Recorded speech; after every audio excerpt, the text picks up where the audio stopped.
Hi dears, welcome to Home Queen Treats. இன்றைக்கி நம்மளுடைய home Queen treats சேனலில் சூப்பரான வீட்டுக்கு தேவையான சில டிப்ஸ் தான் பார்க்க போகிறோம். அதுக்கு முன்னாடி நீங்கள் இப்போ தான் நம்ம சேனலை ஃபஸ்ட் டைம் விசிட் பண்ணி பார்க்குறீங்கன்னா சேனல் பிடிச்சிருந்தால் மறக்காமல் சப்ஸ்கிரைப் பண்ணி உங்களுடைய சப்போர்ட் கொடுங்க. பக்கத்தில் பெல் ஐக்கானில் ஆப்ஷன் ஆல் இருக்கும், அதையும் கிளிக் பண்ணிக்கோங்க. நம்ம சேனலில் ஹோம் டிப்ஸை தவிர்த்து நிறைய குக்கிங் ரெசிபீஸும் ஷேர் பண்ணியிருக்கோம். சேனலுடைய பிளேலிஸ்ட்டில் போய் செக் பண்ணி பார்த்து உங்களுடைய சப்போர்ட் கொடுங்க. இப்போ வீட்டுக்கு தேவையான டிப் நம்பர் 1 என்ன அப்படிங்கிறத பார்க்கலாம்.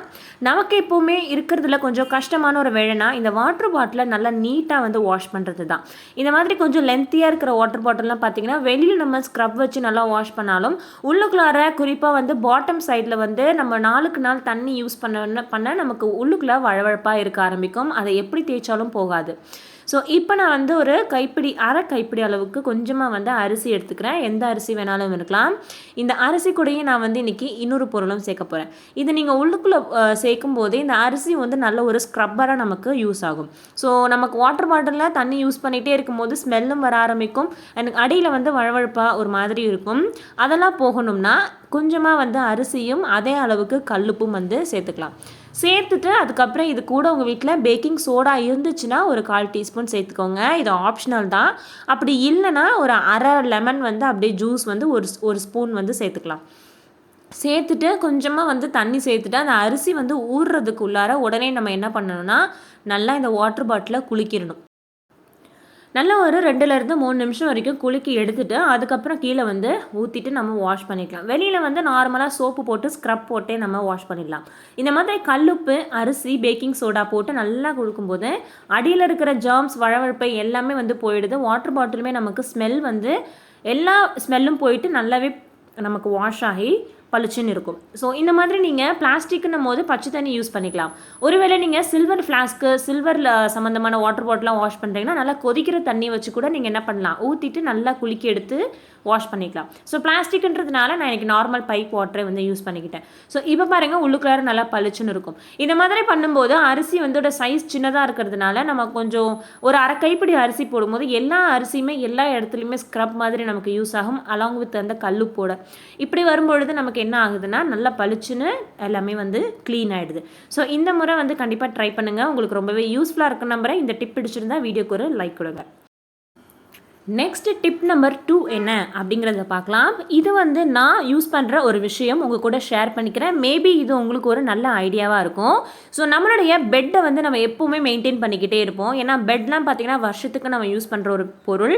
ஸோ இதுக்கு மேலே நான் எப்போதுமே இந்த மாதிரி ஒரு ஒயிட் கிளாத் விரிச்சுக்குவேன். இந்த கிளாத் பார்த்திங்கன்னா நல்லா மொத்தமாக இருக்கும். பெட்ஷீட்டை விட இன்னும் ஒரு 4-5 பெட்ஷீட் சேர்ந்தால் எப்படி இருக்குமோ அந்த மாதிரி மொத்தமான ஒரு கிளாத். இது நான் வெளிநாட்டில் வாங்கினதுனால இதை நான் யூஸ் பண்ணிக்கிறேன்.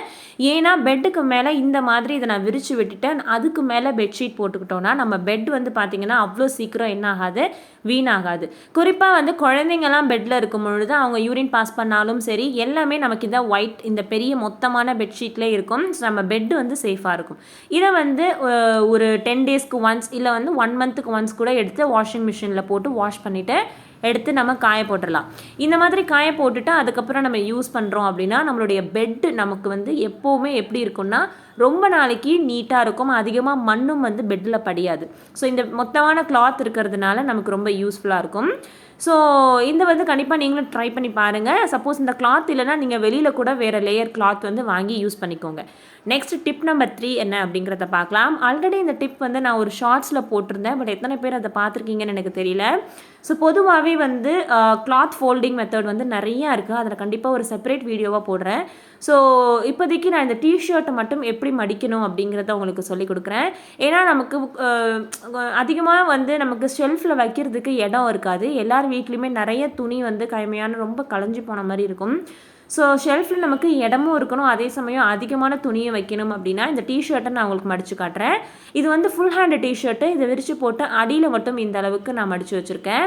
ஸோ இப்போ இதோடைய ரைட் சைடில் இந்த அளவுக்கு நான் மடித்து விட்டுக்கிறேன். அந்த ஃபுல் ஹேண்டை ஃபோல்டு பண்ணி இந்த மாதிரி செட் பண்ணி வச்சுக்கிறேன். ஸோ கொஞ்சம் கவனமாக பார்த்தீங்கன்னா உங்களுக்கு புரியும். ஒரு தடவை 2 தடவை பார்க்கும்போது கஷ்டமாக தெரியும். அண்ட் நீங்கள் ட்ரை பண்ணி பார்த்துட்டிங்கன்னா உங்களுக்கு அது ரொம்ப ஈஸியாக இருக்கும். எப்படி நான் ரைட் சைட் பண்ணணும் அதே மாதிரி லெஃப்ட் சைடில் இருக்கிற கையும் அதே மாதிரி ஃபோல்ட் பண்ணி எடுத்துக்கிறேன். டிஷர்ட் மட்டும் கிடையாது, நீங்கள் ஷர்ட் கூட இந்த மெத்தடில் நீங்கள் மடித்து ட்ரை பண்ணி பாருங்கள். ஷர்ட் வந்து பனியன்லேருந்து எல்லாமே நீங்கள் இந்த மெத்தடில் ட்ரை பண்ணி பார்க்கலாம். இந்த மாதிரி மடித்ததுக்கப்புறமா மேலேருந்து கொண்டு வர போகிறோம். ஸோ காலர் இருக்கிற டிஷர்ட்னா காலரை மடித்து விட்டுக்கோங்க, காலர் இல்லைன்னா ஈவன் நமக்கு இன்னுமே நல்லாயிருக்கும். ஸோ இந்த மாதிரி மடித்ததுக்கப்புறமா உங்களுக்கு இந்த மேலே எடுத்து பார்த்தீங்க அப்படின்னா ஒரு பாக்கெட் மாதிரி ஒரு விஷயம் இருக்கும். இந்த பாக்கெட் மாதிரி இருக்கிறத நம்ம ஜஸ்ட் அப்புறம் என்ன பண்ண போகிறோம்னா ஷாக்ஸ் பரட்டுற மாதிரி பரட்டி விட போகிறோம். இது சம்மந்தமாக நான் ஏற்கனவே ஒரு வீடியோவும் போட்டிருந்தேன். அந்த வீடியோ நீங்கள் பார்க்கலன்னா மேலே ஐகார்டில் நான் வந்து லிங்க் கொடுக்குறேன், கீழே டிஸ்கிரிப்ஷன் பாக்ஸ்லேயும் கொடுக்குறேன். சாரியும் இந்த மெத்தடில் ஃபோல்ட் பண்ணலாம் அப்படிங்கிறத நான் உங்களுக்கு ஒரு வீடியோ காமிச்சிருப்பேன். ஸோ கண்டிப்பாக அந்த வீடியோவை செக் பண்ணி பாருங்கள் பார்க்காதவங்க. இந்த மாதிரி நான் மடிக்கும்போது எவ்வளோ மேலேருந்து கீழேருந்து ஷெல்ஃப்லேருந்து விழுந்தாலுமே நம்ம டிஷர்ட் கலையவே கிடையாது.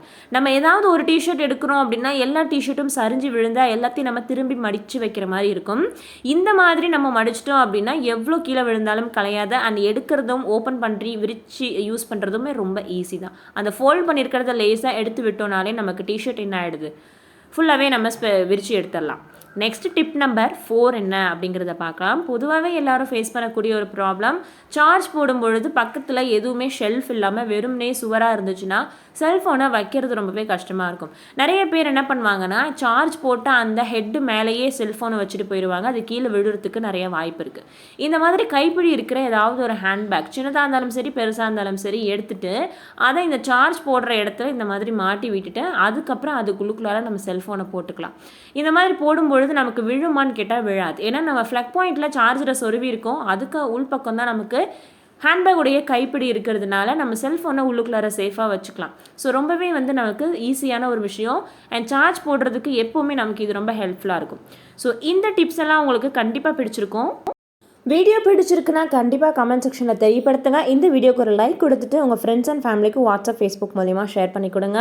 அண்ட் நீங்கள் இன்னும் நம்ம சேனலை சப்ஸ்கிரைப் பண்ணாமல் பார்த்துட்ருக்கீங்கன்னா கீழே ரெட் கலர் சப்ஸ்கிரைப் பட்டனை மறக்காமல் ப்ரெஸ் பண்ணி உங்களுடைய சப்போர்ட் கொடுங்க. Thank you all.